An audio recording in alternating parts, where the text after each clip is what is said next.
ఆ బ్రహ్మశిరోనామకాస్త్రం తన దగ్గర ఉన్నదని, తన తండ్రి అయిన ద్రోణాచార్యుల వారు దానిని తనకి ఉపదేశం చేశారని అశ్వత్థామకి ఎనలేని అతిశయం. ఒకానొకప్పుడు కృష్ణ పరమాత్మ అంతటి వాడి దగ్గరికి వచ్చి ఓ మాట అడిగాడు. నా దగ్గర బ్రహ్మశిరోనామకాస్త్రం ఉంది, మా తండ్రి ఇచ్చాడు, నేను తలుచుకుంటే ఎంతటి విధ్వంసాన్నైనా సృష్టిస్తాను, నీ సుదర్శన చక్రాన్ని కూడా నాకు ఇమ్మన్నాడు. అంటే నవ్వి కృష్ణ పరమాత్మ సుదర్శన చక్రాన్ని అక్కడ పెట్టి తీసుకోమన్నాడు. ముందు ఎడం చేత్తో తీయబోయాడు, బలం సరిపోక కుడి చేత్తో తీయబోయాడు, తర్వాత 2 చేతులతో తీయబోయాడు. ఆ చక్రం కదలలేదు. సరే, కొన్ని కానుకలు ఇచ్చి బహుమతులు ఇచ్చి ఇవి నువ్వు పట్టుకెళ్ళగలిగినటువంటి ఆయుధములు కావు, వెళ్ళమని పంపించేశాడు అశ్వత్థామని. అశ్వత్థామ యొక్క ప్రవృత్తి కృష్ణ పరమాత్మకి తెలుసు, మహాభయంకరుడు. ఇప్పుడు తన ప్రాణముల మీద ఆశతో దాక్కున్నాడు. కానీ భీముడు వెళ్ళి వెతికి పట్టుకుంటాడు. పట్టుకోగానే అపాండవం చెయ్యాలన్న కక్షతో ఉన్నాడు కదూ, నిన్న రాత్రి పాండవులు దొరకలేదు, ఇవాళ భీముడు కనపడగానే ఏ ఒకరు మరణించినా మిగిలిన వాళ్ళు బ్రతకరు. అందుకని భీముడు కనపడగానే అపాండవం కావాలి, పాండవులు ఉండకూడదు అని సంకల్పం చేసి అస్త్రప్రయోగం చేస్తాడు.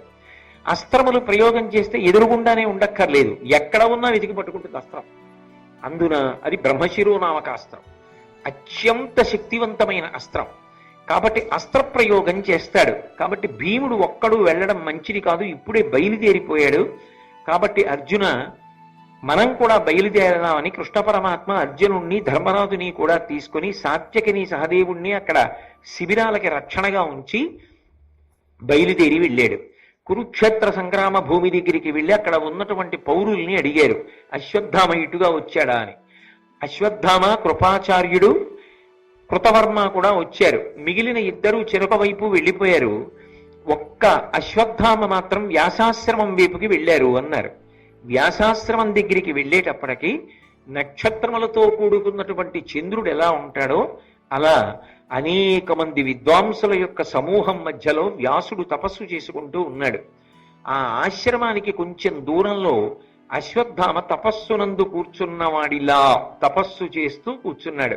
నిన్న రాత్రి ఎంత క్రౌర్యం, ఇవాళ ఏ స్థితి, ఏమైనా అర్థం ఉందా? పోనీ ఇది మనసులో మార్పు వచ్చి జరిగిందనుకోండి, పరమాత్మ కూడా ఆదరిస్తాడు. ఏదో తప్పు చేస్తే చేశాడు, కానీ చాలా పెద్ద మార్పు వచ్చింది అనుకుంటాడు. నిజానికి లోపల మార్పు రాలేదు, అలా కూర్చున్నాడంతే, అదో కపట వేషం. అంతకన్నా అనడానికి ఆస్కారం ఉండదు. తపస్సులో కూర్చున్నవాడిలా కూర్చునున్నాడు. ఇవన్నీ మనం జాగ్రత్తగా పరిశీలనం చేసుకుంటే మన జీవితంలో మనం అటువంటి పనుల జోలికి వెళ్లకుండా, క్రౌర్యమునకు వశపడకుండా బ్రతకవలసినటువంటి అవసరాన్ని చెప్తాయి. ఒక్కసారి కానీ మనిషికి కోపం ఎక్కువైపోయి ఆ కోపానికి వశపడిపోయాడా, ఇక ఏం చేస్తున్నాననేటటువంటి యుక్తాయుక్త విచక్షణ ఉండదు. అందుకే ఒక నిర్ణయం చేసేటప్పుడు తొందరపడుతున్నామేమో అని అనుమానం ఉంటే కాసేపు ఆపేయడం మంచిది. మనం కోపంతో నిర్ణయం చేస్తున్నామేమో అని అనుమానం ఉందనుకోండి, ఆ నిర్ణయాన్ని అప్పటికి చేయకూడదు. అందుకే రామాయణంలో హనుమ ఒక మాట చెప్తారు, క్రుద్ధ పాపం న కుర్యాత్ కః క్రుద్ధో హన్యాత్ గురూనపి క్రుద్ధ పరుషయా వాచా నరం సాధు నధిక్షిపేత్ యథోరగస్తచం జీర్ణాం సవై పురుషముచ్యతే అంటారు. పాము తన కుబుసాన్ని తానే వదిలిపెట్టేసినట్టు తనకొచ్చిన కోపాన్ని తాను పరిశీలించుకుని వదిలిపెట్టిన వాడెవరో వాడు ధన్యాత్ముడు. తప్ప కోపం రాకూడదని ఎక్కడా చెప్పలేదు, కోపం రావాలి. కోపం రాకపోతే వ్యవస్థని చక్కబెట్టలేరు.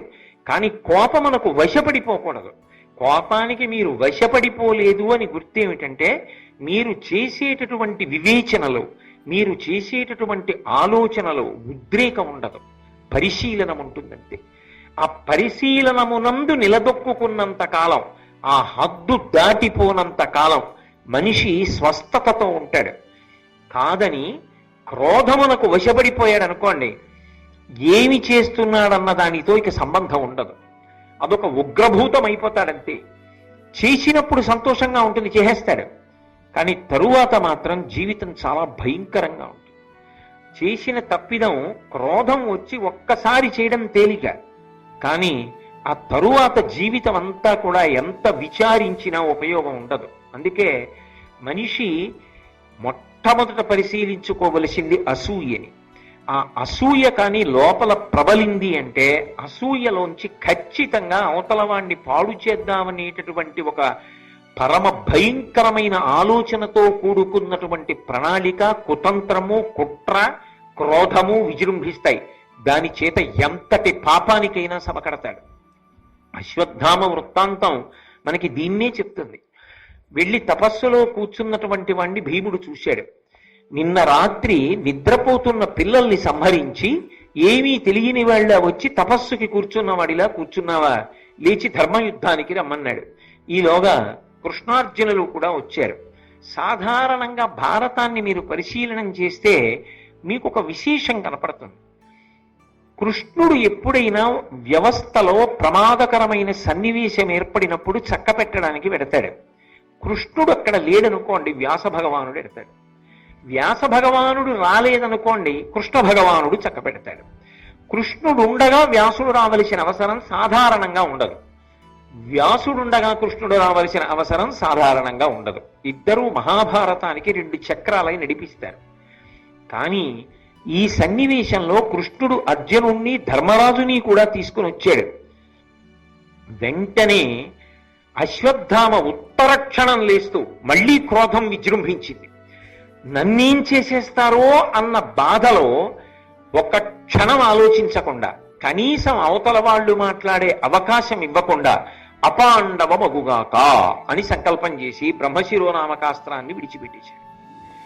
అస్త్రాన్ని విడిచిపెట్టడానికి పక్కన ఆయుధం ఉండక్కర్లేదు. అస్త్రము అంటే మంత్రశక్తితో పనిచేస్తుంది. రామాయణంలో ఓ గడ్డి పరక మీద బ్రహ్మాస్త్రాన్ని సంధిస్తాడు రామచంద్రమూర్తి. అలాగే అశ్వత్థామ కూడా ఒక రెల్లు గడ్డి పరక మీద బ్రహ్మశిరోనామకాస్త్రాన్ని అభిమంత్రించి విడిచిపెట్టాడు. ఆ అస్త్రం భయంకరమైనటువంటి స్వరూపంతో అర్జునుడి మీదకి వెళ్ళిపోతోంది. అంటే పాండవులందరినీ తెగటార్చేస్తుంది. పాండవులు ఏమిటి? పాండవ సంతతి అన్నది ఇక భూమి మీద ఉండదు. అపాండవం, పాండవుల నలుసు అన్నది ఉండడానికి వీల్లేదు. మరి కౌరవులందరూ వెళ్ళిపోయారుగా, అది కక్ష ఆయనకి. అపాండవం అయిపోవాలని వేసేశాడు బ్రహ్మశిరోనామకాస్త్రం. వెంటనే కృష్ణ పరమాత్మ చూసి అన్నాడు, అర్జున, ఇది పరమ భయంకరమైనటువంటి అస్త్రం. మీ అన్నదమ్ములు 5గురిని కూడా తుదముట్టించేస్తుంది. అక్కడతో ఆగదు. పాండవ సంతతి కూడా మిగలదు. కాబట్టి వెంటనే ఈ అస్త్రాన్ని నువ్వు నిరోధించాలి అంటే వేరొక అస్త్రం పనిచేయదు. నువ్వు కూడా బ్రహ్మశిరోనామకాస్త్రాన్ని ప్రయోగించాలి. అటువంటి అస్త్రం ఒక్కటి వేస్తేనే యావత్ భూమి తల్లడిల్లిపోతుంది. మనం ఈ మధ్య కాలంలో 1942లో జరిగిన 2వ ప్రపంచ యుద్ధ కాలంలో ఉపయోగించబడినటువంటి అనేకమైన మారణాస్త్రముల గురించి వింటే 1942లో జపాన్లో ఉన్న హిరోషిమా నాగసాకీల మీద వేసినటువంటి అణుబాంబు యొక్క ప్రభావం ఇప్పటికీ పోక అక్కడ అంగవైకల్యంతో రోగాలతోటి జనులు ఉద్భవిస్తారు అంటే, అక్కడ పుడుతూ ఉంటారు అంటే, ఈ కాలంలో శాస్త్రవేత్తలు కనిపెట్టినటువంటి అనేక రకములైన మారణాయుధాలే అంత శక్తివంతములై ఉంటే, ఇక మంత్రపూరితములైనటువంటి అస్త్రములు ఎంత శక్తిని ప్రభవింపచేస్తాయి? భూమి తల్లడిల్లిపోయి పర్వతములు గూర్నిల్లి సముద్రములు తిరుగుడు పడిపోతాయి ఒక బ్రహ్మశిరోనామకాస్త్ర ప్రయోగానికి. అటువంటిది అశ్వత్థామ ప్రయోగించాడు కాబట్టి కృష్ణుడు అర్జునుడిని ప్రయోగించమన్నాడు. ఇప్పుడు 2 బ్రహ్మశిరోనామకాస్త్రములు ఒకదానినొకటి ఢీకొనాలి. వెంటనే కృష్ణ పరమాత్మ చెప్పాడంటే శాసనం అర్జునుడికి. రథం దిగి తన గురువైనటువంటి ద్రోణాచార్యుల వారికి నమస్కారం చేశాడు. అస్త్రముల యొక్క మంత్రములకు అధిదేవతలైనటువంటి వారందరినీ స్మరించి వారికి నమస్కారం చేశాడు. మా పాండవులందరికీ కూడా క్షేమమగుగాక, మా అన్నదమ్ములు 5గురు కూడా కుశలముగా ఉండెదరుగాక అని సంకల్పం చేసి తాను కూడా బ్రహ్మశిరోనామకాస్త్రాన్ని విడిచిపెట్టాడు. ఇప్పుడు ఎంత విచిత్రమైన పరిస్థితి ఏర్పడిందంటే, కృష్ణుడు ఉండగా ప్రళయకాలం ఏర్పడినంత భయంకరమైన పరిస్థితి ఏర్పడింది. ఎందువల్ల? ఒక్క వ్యక్తి తొందరపాటు, ఒక్క వ్యక్తి యొక్క క్రోధం, ఒక్క వ్యక్తి యొక్క వ్యగ్రత. కృష్ణ పరమాత్మ అంతటి వాడు కూడా నువ్వు అస్త్రప్రయోగం చెయ్యకు అని చెప్పడానికి అవకాశం లేదు. పాండవుల్ని కాపాడాలి, ధర్మాత్ములు పోతే. అలాగని చెప్తే వింటాడా అశ్వత్థామ? వద్దురా, నీ అస్త్రాన్ని ప్రయోగించకు అని చెప్పడానికి అవకాశం లేకుండా వదిలిపెట్టేశాడు. ఇప్పుడు దాన్ని ఉపసంహారం చేస్తాడా? చెయ్యడు. ఎందుకు చెయ్యడు అంటే 2 కారణాలు ఉన్నాయి. బ్రహ్మశిరోనామకాస్త్రం లాంటి అస్త్రాన్ని ఒకడు ప్రయోగించి వేడొకడు అస్త్రము వలన ఆగిపోతే యువతలవాడి యొక్క తలకాయ బద్దలైపోతుంది. ఎవడు అస్త్రాన్ని ప్రయోగించాడో వాడే వెనక్కి తీసినా కూడా వాడి తల పగిలిపోతుంది. అసలు మానవుల మీద అస్త్రాన్ని ప్రయోగించకూడదు. అది అంత శక్తివంతమైన అస్త్రం. తండ్రి ద్రోణుడి దగ్గర అస్త్రాన్ని పొందాడు. పొందినవాడు యుక్తాయుక్త విచక్షణతో దాన్ని ఎప్పుడు పొందవచ్చు అన్నది ఆలోచించాడా? మీరు జాగ్రత్తగా పరిశీలనం చేస్తే ఒక్క విషయం మీకు అర్థం అవుతుంది. అన్నిటికన్నా చాలా అవసరం ఏమిటో తెలుసా? నిగ్రహ శక్తి. నిగ్రహం అనేటటువంటిది లేకపోతే మీ చేతికి అందినటువంటి ఎంత చిన్న ఉపకరణమైనా మీకు సమాజమునకు కూడా ప్రమాదహేతువే. నేనన్న మాట మీరు బాగా పట్టుకున్నారో లేదో. ఒక సెల్ ఫోన్ చాలు ప్రమాదాన్ని సృష్టించడానికి. 2 చక్రాల వాహనం మీద వెడుతూ నీకు ఎవరైనా ఫోన్ చేస్తే మెడ తెగిపోయిన కోడి పెట్టలా భుజం మీద పెట్టుకుని ఇలా మాట్లాడుతూ నువ్వు దాన్ని నడపక్కర్లేదు. నువ్వు నిజంగా అంత అవసరం, అది ఎవరు చేశారో చూడాలని అనుకుంటే, ఏదైనా ముఖ్యమైన వాళ్ళు మాట్లాడతారేమో అని అనుమానం ఉంటే రహదారికి పక్కన ఆపి చూడొచ్చు. లేదా నువ్వు గమ్యాన్ని చేరుకున్న తర్వాత తీసి చూస్తే ఎవరు చేశారో అందులో ఉంటుంది, నువ్వు మళ్ళీ తిరిగి చెయ్యొచ్చు. ఇది కాదని 2 చక్రాల వాహనం మీద వెడుతూ సెల్ ఫోన్ చెవి దగ్గర పెట్టుకుంటే అది సాంకేతికమైన పరిజ్ఞానం తప్ప, సెల్ ఫోన్ వాడడం తప్ప, సెల్ ఫోన్ వాడేవాడికి యుక్తాయుక్త విచక్షణ నిగ్రహము లేకపోవడం కారణమా? ఎక్కడ ఏది వాడాలో ఎప్పుడు వాడాలో వాడికి చేత కాదు. ఆ విజ్ఞత లేని వాడి చేతికి చిన్న ఉపకరణం వచ్చినా అది ప్రమాదమే. అందులో ఓ కెమెరా ఉందనుకోండి, అవతల వాడిని ఒకసారి మనం చిత్రం తీసుకోవాలి అంటే వాళ్ళ అనుమతి అడగాలి. అది మర్యాద. అక్కర్లేదు, మన దగ్గర సెల్ ఫోన్ ఉంది కాబట్టి ఫోటో తీసేయడమే. అలా తీయచ్చా? ఆయన ఫోటో తీసుకునే ముందు ఆయన అడగాల, అయ్యా మిమ్మల్ని ఒక్క ఫోటో తీసుకోవచ్చా అని. మర్యాద కదూ అడగాల? అక్కర్లేదు, మన దగ్గర సెల్ ఉంది, కెమెరా ఉంది కాబట్టి ఆయన ఏం చేస్తున్నా మనం ఫోటో తీసుకోవచ్చు. ఏది వివేకం ఎక్కడుంది? ఆఖరికి ఆయన ఏ పూజకో వెడదామని చెప్పి చొక్కా బనీను విప్పుకుంటూ ఉంటే కూడా ఫోటో తీయచ్చు. అప్పుడు సెల్ ఫోన్ తప్ప, మన యందు వివేకం లేకపోవడం తప్ప. మోటార్ సైకిల్ది తప్పు కాదు.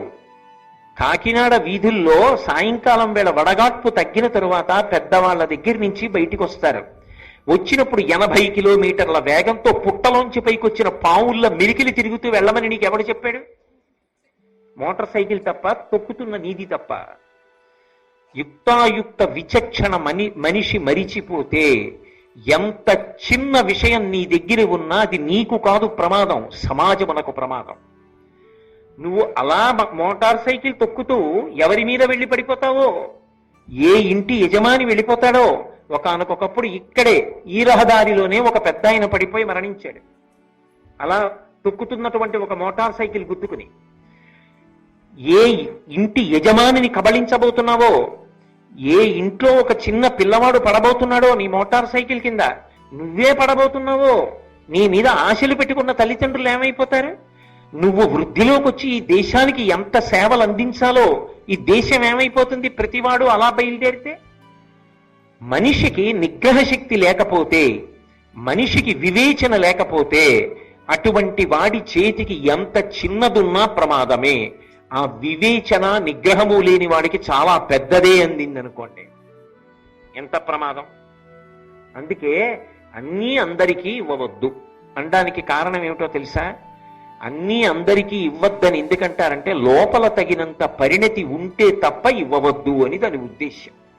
ఆ లోపల పరిణతి రాలేదనుకోండి, ప్రతి విషయము ప్రతి వారికి అందిందనుకోండి, దానివల్ల తానొక్కడు కాదు బాధపడేది, దాని వలన సమాజం అంతా బాధపడుతుంది, సమాజానికి అంతటికీ చీకాకు కలుగుతుంది, దీని వలన నేరముల సంఖ్య పెరుగుతుంది, ఉద్రిక్తతల సంఖ్య పెరుగుతుంది, చాలా ఇబ్బంది పడతారు అందరూ. ఇది గమనించవలసి ఉంటుంది. మీరు నన్ను మన్నించెదరుగాక, అశ్వత్థామకి దీనికి సంబంధం ఏమిటి అనుకోకండి. లేకపోతే భారతంలో వ్యాసుడు దీన్ని మనకు అందించవలసిన అవసరం లేదు. కాలంతో దేశంతో సంబంధం లేకుండా ఎప్పటికీ భారతం పనికొస్తుందనడానికి ఇదే ఉదాహరణ. ఎవరైనా నీకు అడ్డొచ్చేస్తే చూసుకోకపోతే వాళ్ళని తప్పుకోమని చెప్పడానికి ఒక హారన్ ఉంది. అంతేకాని నువ్వు ఇంటి దగ్గర బయలుదేరిన దగ్గర నుంచి నువ్వు చేరే వరకు ఇంకా దాన్ని అలా నొక్కుతూనే వెళ్ళమని హారన్ ఉన్నది. అందుకు ఆ హారను బండి కొన్నది. అర్థం ఉండదు. ఇంటి దగ్గర బయలుదేరిన దగ్గర నుంచి తానేమన్నా రాష్ట్రపత ప్రధానమంత్రి అలా హారం కొడుతూనే వెడుతుంటాడు. ఎదురుగుండా వెళ్లే వాళ్ళకి ఎంత చీకాగ్గా ఉంటుంది, ఎంత ధ్వని కాలుష్యం, ఎంత విసుగ్గా ఉంటుంది, అవతల వాడికి ఎంత తలపోటు వస్తుంది. ఆలోచన చేస్తే 10 గంటలకి వెళ్ళాలనుకుంటే నువ్వు ఒక 5 నిమిషాల ముందు ఎందుకు బయలుదేరావు? ఒక 5 నిమిషాలు నీ చేతిలో ఉంటే వచ్చిన నష్టం ఏమిటి? కాలాన్ని ఎందుకు విభాగం చేసుకోవు? ఎందుకు కాలాన్ని ప్రణాళికతో నిర్మాణం చెయ్యవు? ఎందుకు ప్రతిదానికి తొందరపడతావు? అలా వివేచన లేకపోతే నీకు ఏ వస్తువు అందినా ప్రమాదమేగా. అదే కాదు, ఏది అందినా ప్రమాదమే. టీవీ పెడితే కట్టడం రాదు, అలాగే కూర్చుంటాడు. ముఖం కూడా కడుక్కోరు కొంతమంది నా బోటిగాళ్ళు. కాబట్టి ఏ వస్తువు అందినా ప్రమాదం అయితే మనిషిగా ఎక్కడ బ్రతుకుతున్నాడు? వివేకం ఏది? నిగ్రహం ఏది? సంయమనం ఏది? ఆ సంయమనము లేకపోతే, అసలు అవతల వాడి మాట విందామనేటటువంటి ధ్యాస లేకపోతే సమాజమునకు బరువు అయిపోతారు. అశ్వత్థామ అర్జునుణ్ణి చూసి భయపడ్డాడు, భీముణ్ణి చూసి భయపడ్డాడు. జగదాచార్యుడు, లోకముల మేలు కోరేవాడు, కృష్ణ పరమాత్మ సాక్షాత్ పరాత్పరుడని భీష్ముడు ఇన్ని మాటలు చెప్పాడు. తన తండ్రి ద్రోణుడు ఎంత నమ్మాడు తెలియదా అశ్వత్థామకి? కనీసం కృష్ణ పరమాత్మతో 2 మాటలు మాట్లాడలేడా?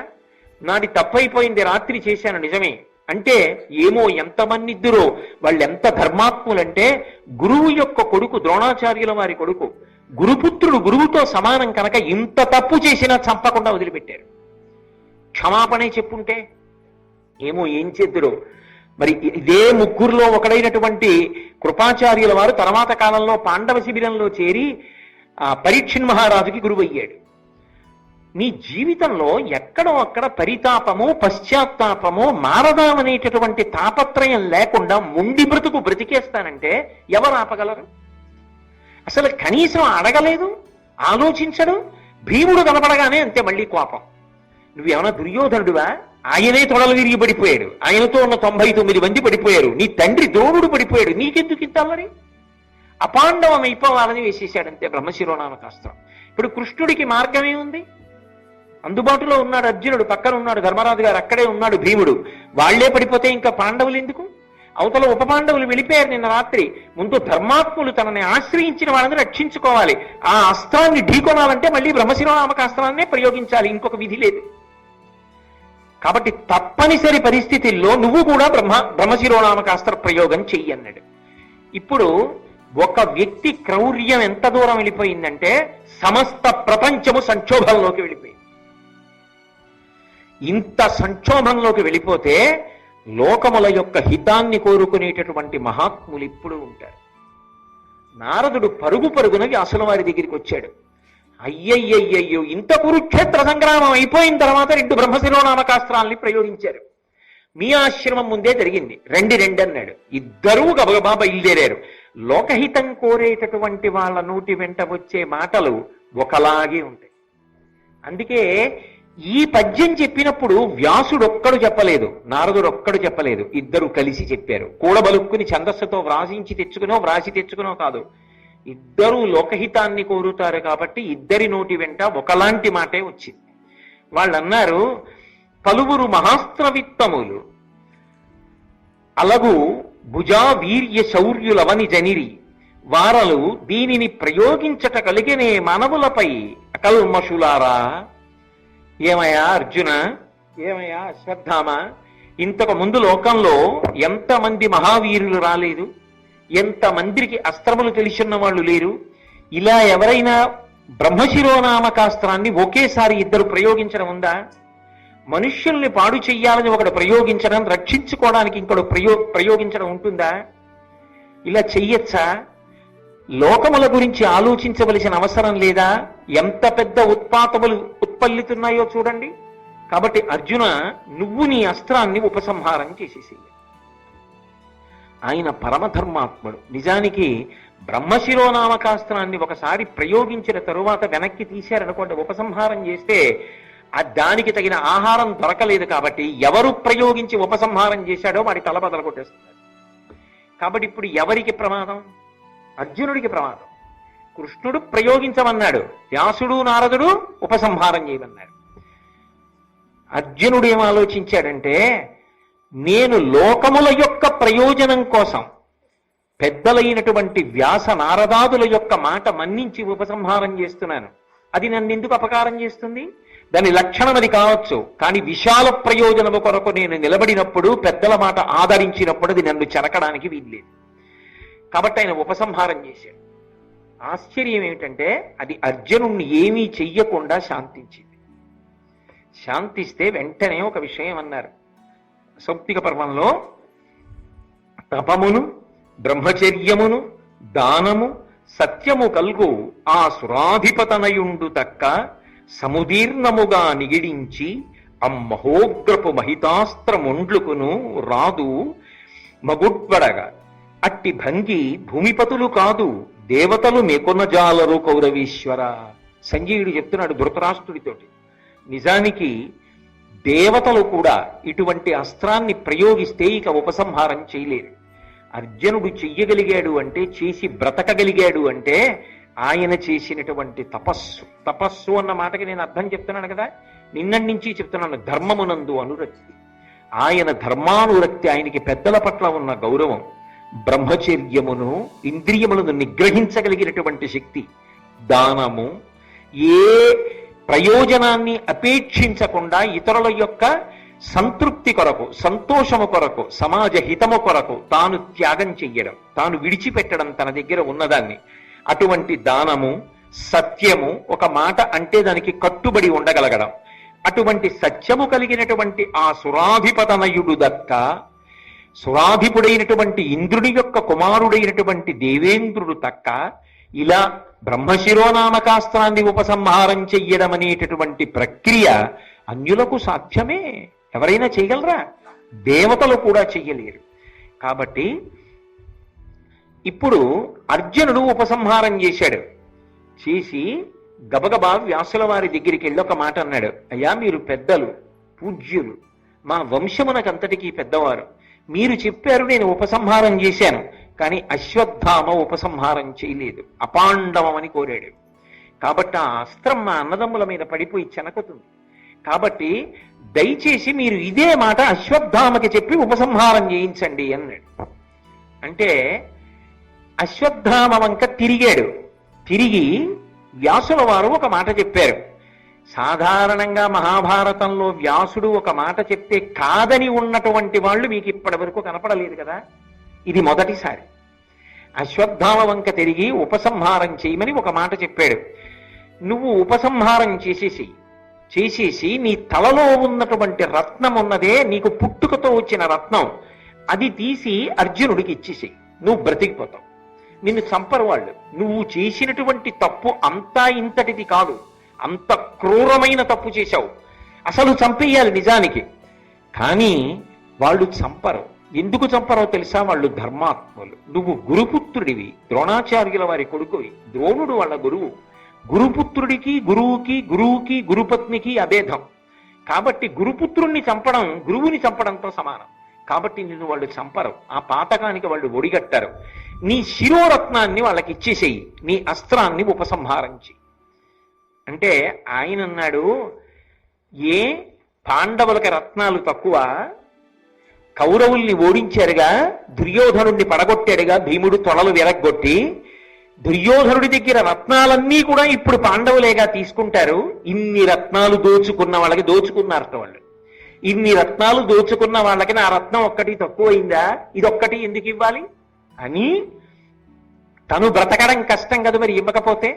అందుకని రత్నాన్ని తీసి వ్యాసుడి చేతిలో పెడుతూ ఒక మాట అన్నాడు, మనస్త్రంబు పాండవేయ రాగపాత్ర గర్భములకు హానిగా వించి సంతృప్తి పొందితా ప్రశాంతి పొందుగాక. నేను నా రత్నం ఇచ్చేస్తున్నాను, కానీ ఎంత కాపక్ష్య బుద్ధితో మాట్లాడాడో చూడండి. ఆయన అన్నాడు, నేను వదిలిన అస్త్రం ఉందే, ఇది నేను అర్జునుడిలా ఉపసంహారం చేయలేను. అంత తపస్సేది, ఆ సత్యమేది, ఆ నిష్కల్మషమైన బుద్ధేది. అందుకని వెనక్కి తీయలేడు. వెనక్కి తీస్తే తలపగిలిపోతుంది. అందుకని మదస్త్రంబు పాండవేయ రాగ పాత్ర గర్భములకు హానిగావించి సంతృప్తి పొంది తా ప్రశాంతి పొందుగాక. అంటే ఆయన ఉద్దేశ్యం ఏంటంటే, పాండవేయ రాగ పాత్ర గర్భంబులు అన్న మాటకు అర్థం పాండవులు తమ తమ భార్యల యందు సంతానమును కలడానికి చేసిన ప్రయత్నమునందు ఏ ఏ భార్యలు గర్భములు ధరించి ఉన్నారో ఆ భార్యల యొక్క గర్భములన్నీ విచ్ఛిన్నమైపోవాలి, గర్భస్రావం అయిపోవాలి. ఒక్క పాండవుల యొక్క భార్యలే కాదు, ద్రౌపదీదేవి ఒక్కతే కాదు, ద్రౌపదీదేవి కొడుకుల్ని చంపేశాడు ఎలాగో నిన్న రాత్రి. ఇక మిగిలిన వాళ్ళెవరు అంటే అర్జునుడికి ద్రౌపది కాకుండా భార్య ఉంది, ఉలూపి మొదలైన వాళ్ళు. అలాగే ధర్మరాజుకున్నారు, భీముడుకున్నారు, అర్జునుడికున్నారు.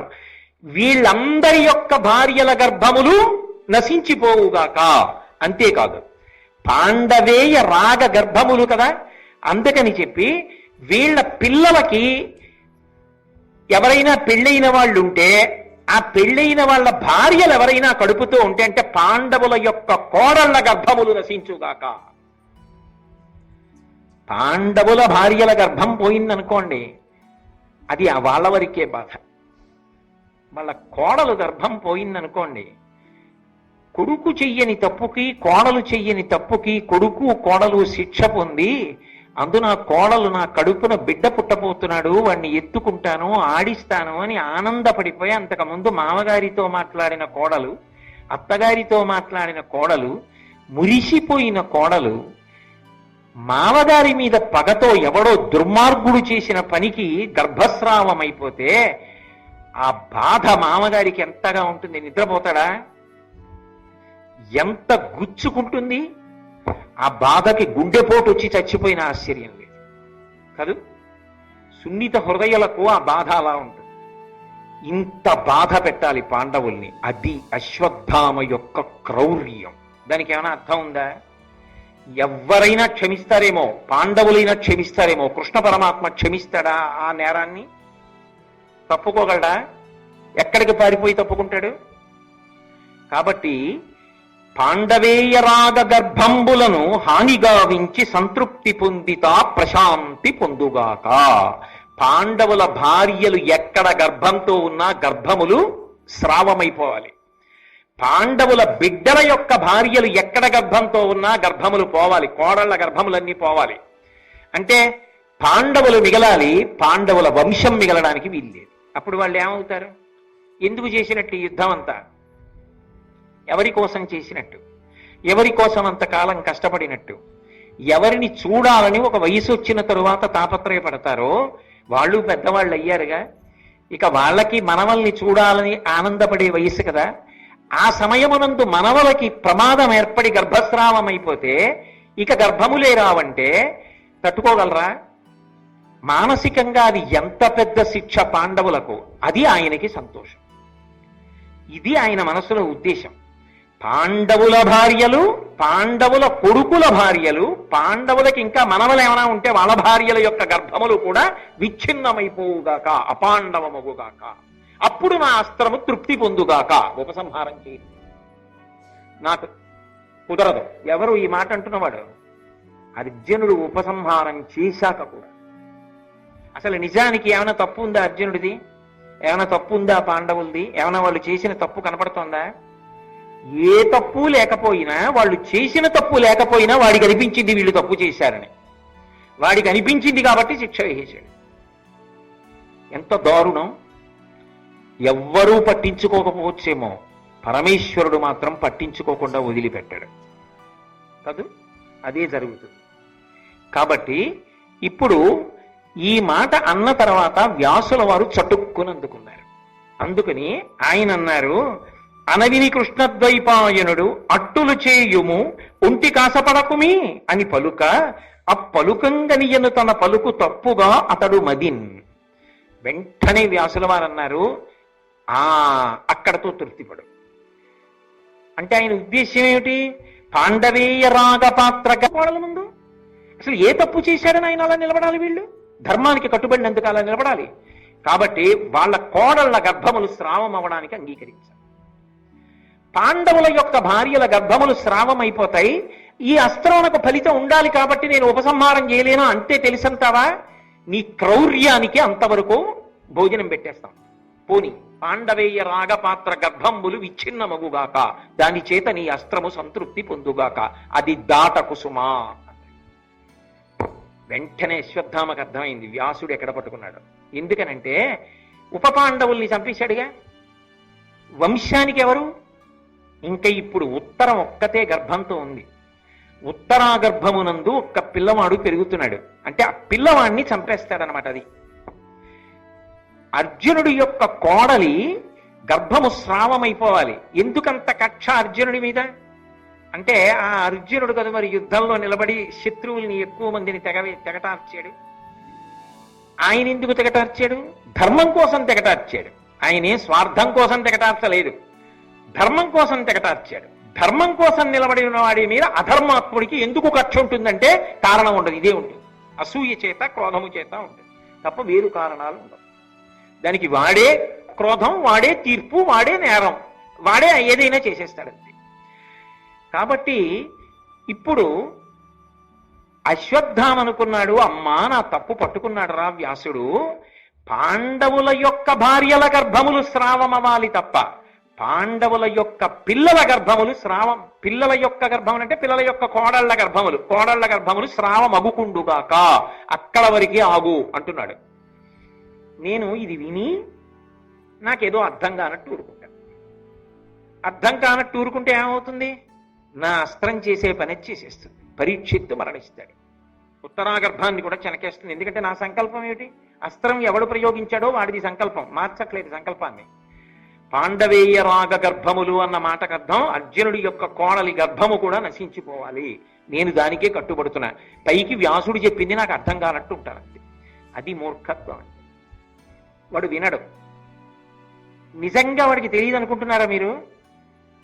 వాడికి తెలుసు ఇందులో తప్పు లేదని, కానీ వాడు తప్పు ఉన్నట్టుగా వాదిస్తాడు, తప్పు ఉన్నట్టుగా మాట్లాడతాడు. ఎందుకంటే వాడికి క్రౌర్యం ఉన్నది, మౌఢ్యం ఉన్నది, రాక్షసత్వం ఉన్నది.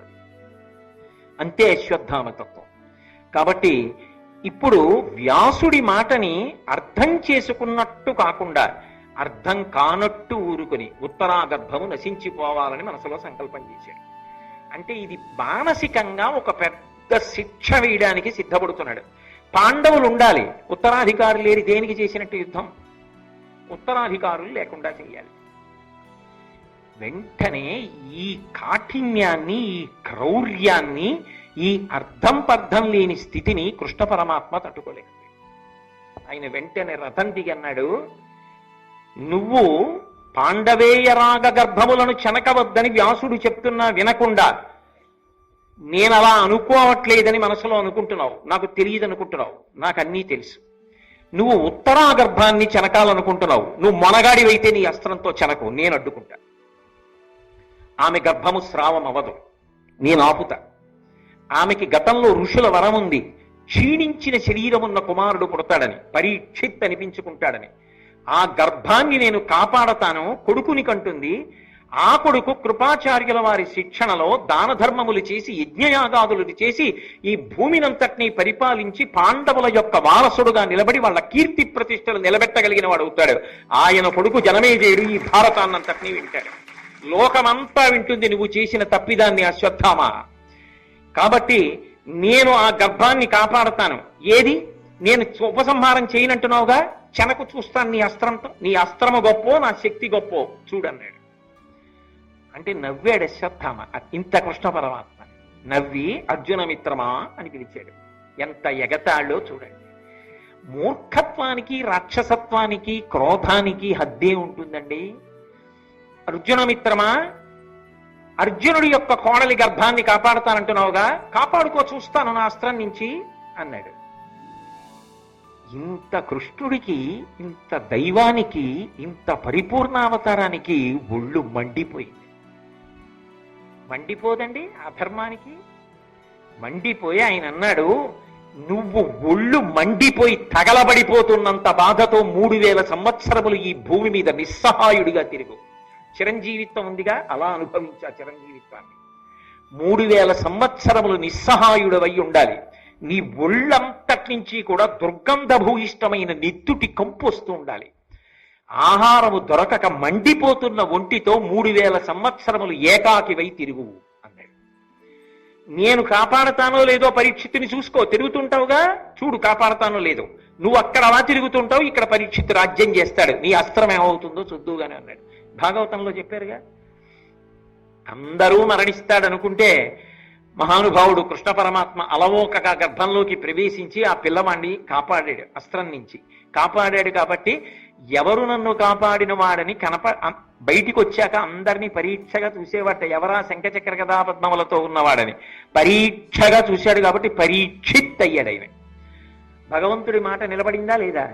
అకారణ క్రౌర్యానికి, అకారణ క్రోధానికి, మూర్ఖత్వానికి వెళ్ళిపోయిన అశ్వత్థామ ఏమైపోయాడు భగవంతుడి చేతిలో?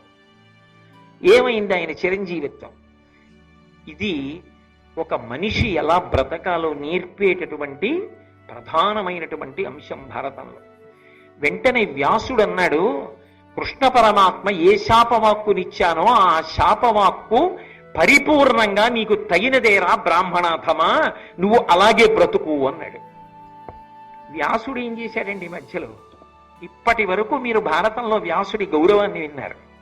అశ్వత్థామ వ్యాసుడి వంక తిరిగి అన్నాడు, ఇక పైన నీకు కూడా శాపం ఇస్తున్నాను. తగుదురమ్మా అని వచ్చి మొట్టమొదట నువ్వే కదా పెద్దరికం మొదలుపెట్టావు, నీకు శాపం ఇస్తున్నాను, నువ్వు మనుష్యులందరిలో ఉండు అన్నాడు. నేను ఉంటాను అన్నాడు. క్రౌర్య రూపం అశ్వత్థామ.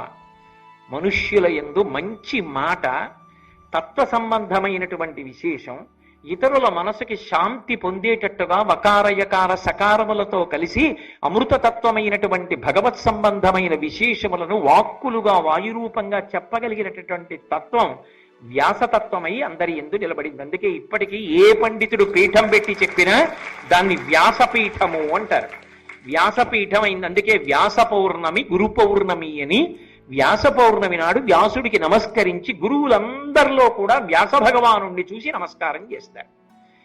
అందుకని అశ్వత్థామ శాపం ఇచ్చినా మహాత్ములను అది ఏ విధంగా చెనకుతుంది కనుక ఆయనకి జరిగే నష్టం ఏమిటి? కానీ అసలు ఆయన క్రౌధానికి ఇష్టమైనటువంటి నెత్తుటి కంపు ఒంటికి కడుతుండగా నిస్సహాయుడై తిరిగాడు. దీనివల్ల ఏమైందంటే ప్రాణులను చంపడానికి అస్త్రప్రయోగం చేశాడు. పాండవులు మానసికంగా ఏడవడానికి కావలసినంత ప్రణాళిక వేసి పెద్ద తప్పు చేశాడు. మరి కొడుకుల్ని చంపాడుగా, దానివల్ల వాళ్ళు మానసికంగా బాధపడ్డారుగా. మానసికంగా శారీరకంగా కూడా బాధపడడానికి యోగ్యమైన రీతిలో శాపం ఇచ్చాడు.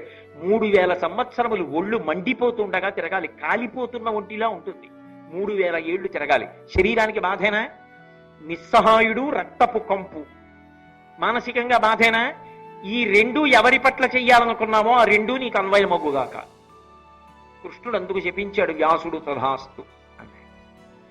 ఇలా సౌప్తిక పర్వంలో ఒకానొకప్పుడు వ్యాసుడు, కృష్ణుడు, నారదుడు వచ్చి ఆపితే తప్ప కొంత జరగవలసిన నష్టం జరిగిపోయిన తరువాత మాత్రమే లోకములను కాపాడగలిగినంత భయంకరమైన స్థితి ఒక్క వ్యక్తికి ఉన్నటువంటి మౌఢ్యం వల్ల ఏర్పడింది. ఇది వ్యాస భగవానుడు సాధించినటువంటి పరమోత్కృష్టమైన విజయం. ఎందుకండి అంటే తాను శాపం పొందినా కూడా చటుక్కున అశ్వత్థామ హృదయాన్ని గ్రహించి పాండవుల కోడళ్ళకి అన్వయం అవ్వదు అని ఆపాడు. కృష్ణుడు గ్రహించి నేను కాపాడతాను అని పరీక్షిత్తుని కాపాడాడు. ఇది వ్యాసుడు చేసినటువంటి అనితర సాధ్యమైనటువంటి మహాప్రయోజనం భారతంలో. దానికోసం శాపాన్ని పొందడానికి కూడా ఆయన వెనకడుగు వేయలేదు.